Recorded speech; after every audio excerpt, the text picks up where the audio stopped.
A few years ago, it felt like mobile gaming was about to change forever. Every few months, another studio would reveal a brand new Unreal Engine 5 game. The trailers looked unreal, with massive open-world console-quality graphics, dynamic weather, ray-traced lighting, games that looked like they belonged on a high-end PC, somehow running on a phone, or at least promised to run. And for the first time, it felt like mobile gamers weren't being left behind anymore. It looked like the future had finally arrived. But then, everything changed. Some of those games disappeared without a trace. Others spent years in development. A few finally launched, only to receive mixed reactions, and some projects never became what they originally promised. So what happened to all of those promises? What happened to the projects that started with huge ambition and passions? Were these trailers showing us the real game or just selling us dreams? And after all these years, has a single Unreal Engine 5 mobile game actually lived up to the hype? That's exactly what we're going to find out. We'll see what made each game so exciting, what happened behind the scenes, whether they succeeded or failed, and what their stories tell us about the future of Unreal Engine 5 on mobile. So, our first game made in Unreal is Grey Walker, also known as the Grey State. But here's what makes this game stand out. At its core, Grey Walker is a PvPvE extraction shooter.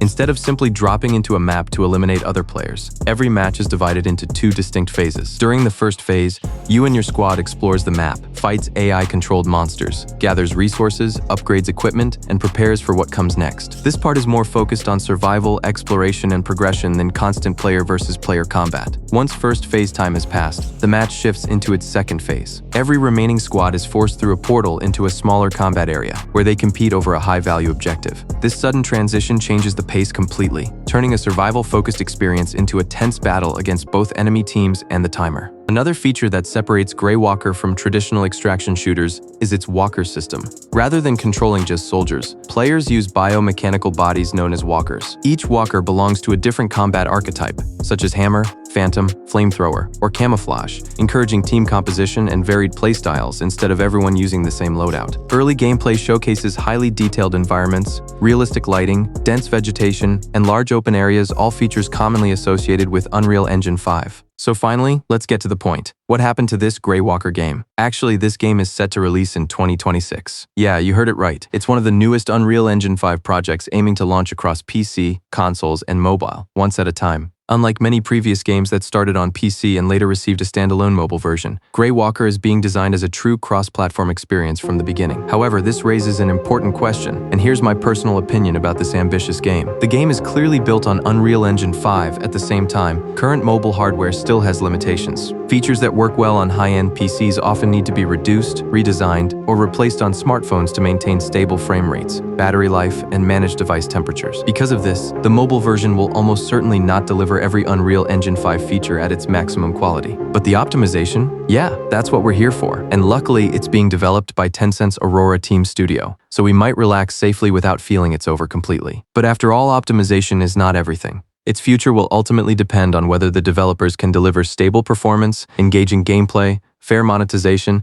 and consistent post-launch support. Neverness to Everness, the game that finally delivered on Unreal Engine 5 mobile. For years, Unreal Engine 5 mobile games were known more for flashy trailers than finished products. Many projects were delayed, some disappeared entirely, and others had to scale back their ambitions. Then came Neverness to Everness, developed by Hada Studio and published by Perfect World Games. NTE globally released on April 29, 2026 across PC, PlayStation 5, Android, iOS, and Mac. Instead of simply running between quests, players could drive licensed vehicles through busy streets, purchase and decorate homes, interact with countless NPCs, explore detailed interiors, participate in side activities like fishing and mini-games, and freely roam one of the most interactive urban worlds ever created for a mobile game. Visually, NTE quickly became one of the strongest showcases of Unreal Engine 5 on mobile. However, that leads to an important question. Did Neverness to Everness actually succeed? The answer is straight yes. The game launched successfully across every platforms, attracted millions of players during its release window, and quickly became one of the biggest Unreal Engine 5 mobile launches to date. Its version 1.1 update even surpassed the game's launch day revenue, with international markets generating exceptionally strong performance, particularly on PC and PlayStation. But, of course, the launch wasn't completely perfect, and the game later faced criticism after the developers acknowledged using AI-assisted tools for a small number of environmental assets. In response, Hada Studio removed or began reworking the flagged content, emphasizing that the game's characters, story, and core world building remained entirely human-created. It's the first real proof that Unreal Engine 5 mobile gaming has finally moved beyond promises and into reality. When people talk about Unreal Engine 5 on mobile, most conversations revolve around games that are still in development. But Game of Thrones King's Road is different. Developed by Neo and published by Netmarble, the game is one of the first major Unreal Engine 5 titles to officially launch across PC and mobile. Unlike many previous Game of Thrones games that focused on strategy or base building, King's Road is a third-person action RPG that places players directly in the world of Westeros during the events of the HBO TV series. Players create their own original character and travel across iconic locations such as Winterfell, Castle Black, and regions beyond the Wall, encountering familiar characters while uncovering an original story that exists alongside the main timeline. So, what exactly does the game offer? At its core, the game combines story-driven quests, boss encounters, exploration, character progression, equipment upgrades, and multiplayer activities, aiming to deliver a console-style RPG experience on both PC and mobile. Rather than creating completely original environments, the developers recreated many of the most recognizable locations from the Game of Thrones universe with a high level of detail.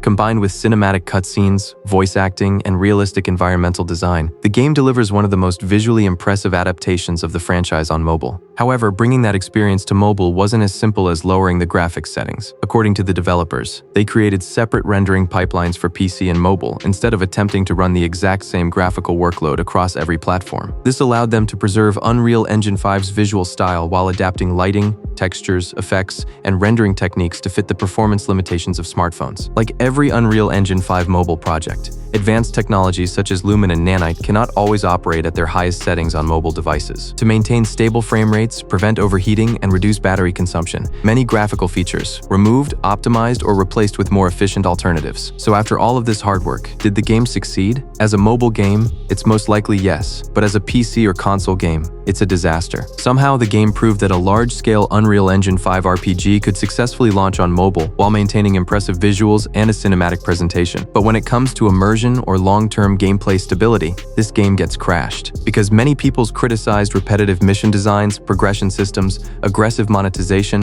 and the amount of grinding required over time. These concerns shifted discussion away from the game's technology and toward its long-term gameplay experience. A powerful engine like Unreal Engine 5 can create beautiful worlds, but it cannot guarantee player satisfaction on its own. Graphics may attract players during launch, but engaging gameplay, rewarding progression, and consistent updates are what determine whether a live game continues to grow.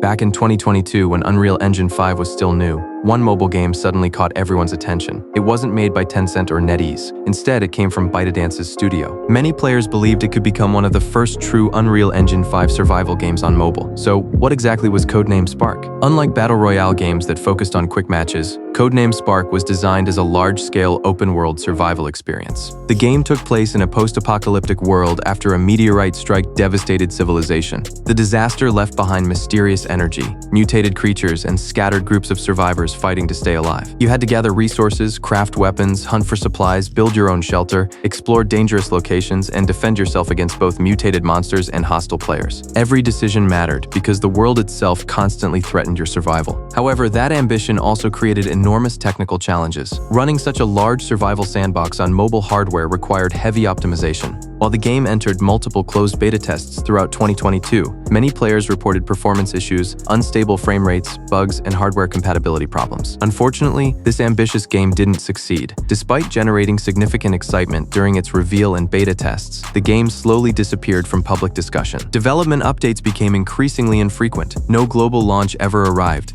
and the project eventually faded without becoming the next big survival game many players had expected. While no dramatic cancellation announcement accompanied its decline, the momentum surrounding the project was ultimately lost. So, that was all I gathered for this video. And to be honest, Unreal Engine 5 is still not widely being used in game developments. Even many high industry-level giants prefer Unreal 4 or Unity. You can take an example of Delta Force and Apex Legends Mobile, because Unreal Engine 5 is no joke when it comes to preserving the graphics with good optimization. When people first see Unreal 5, the graphics and atmosphere comes first, and without that it looks cheap. Then there's no point marketing your game as Unreal 5. When you can't provide both, in that case people usually wouldn't glorify your game. On top of that, technical difficulties in smartphone limitations are there. Some things that look great on PC strictly needs to be reduced for mobile. Basically, Unreal Engine 5 and big AAA dreams are very risky and unpredictable. And maybe that's why some of them succeed while most of the games are failed, abandoned, or ignored. So, That was all of it from my explaining side. Let me know what's your opinion and whether you played any of these games I mentioned in this video, and what do you seek mostly in a video game? Is it graphics, optimization, or both combined? Let me know every little thoughts of your, and I am eagerly waiting here to read you comments. This is Legacy. See you next time.